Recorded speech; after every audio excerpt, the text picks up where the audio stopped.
Et c'est parti, bienvenue sur Évolution Constante. Un nouvel épisode chaque jour, du lundi au vendredi. Évolution Constante, c'est la voie pour devenir une meilleure version de soi-même.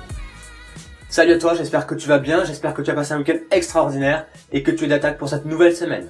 Cette semaine, nous allons voir comment passer à l'action, comment arrêter de procrastiner. J'ai longtemps été un adepte de la procrastination, de rester assis sur un fauteuil et de regarder les autres passer à l'action, et moi d'être là, tranquille, inactif.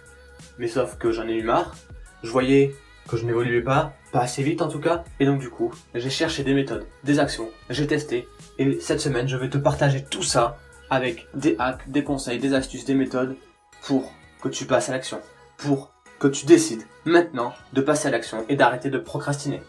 La semaine dernière, nous avons défini les objectifs. J'espère que tu as regardé les enregistrements et que tu as appliqué ce que je t'ai conseillé, de déterminer un objectif précis et clair. Puisque si tu as un objectif clair, avec une vision précise, tu vas passer à l'action plus facilement. Si tu sais ce qui est important pour toi, tu vas passer à l'action plus facilement. Quand tu sais ce qui est important, tu réfléchis pas pendant 150 ans, tu te dis tiens, hop, j'y vais. Et inversement, si c'est pas important, si c'est quelque chose que t'aimes pas, tu vas procrastiner. Donc, détermine qu'est-ce qui est important pour toi.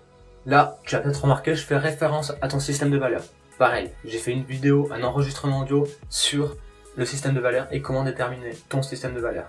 Donc, va la voir si c'est pas fait. Je te mettrai tous les liens en description. Il faut que tu sois au clair sur qu'est-ce que l'action va m'apporter. Peut-être que la tâche que tu dois faire ne va pas te plaire, ne va pas t'exciter, mais celle-ci est indispensable pour la suite. Je te donne un exemple. Mon objectif est de créer une entreprise pour vivre de ma passion. Mais avant d'arriver à ce but-là, il y a des tâches qui ne me plaisent pas du tout. Que ce soit la comptabilité, l'administration ou encore plein d'autres choses, ça ne me plaît pas du tout avant de procrastiner. Sauf que j'ai trouvé un moyen radical pour arrêter ça. Je te donne le conseil, l'astuce. C'est tout simplement d'associer tes valeurs hautes à ce que tu n'aimes pas faire. Donc là, d'associer mes valeurs hautes à la comptabilité, à l'administration, le fait d'aider les gens, le fait d'être en sécurité, de remplir mes objectifs.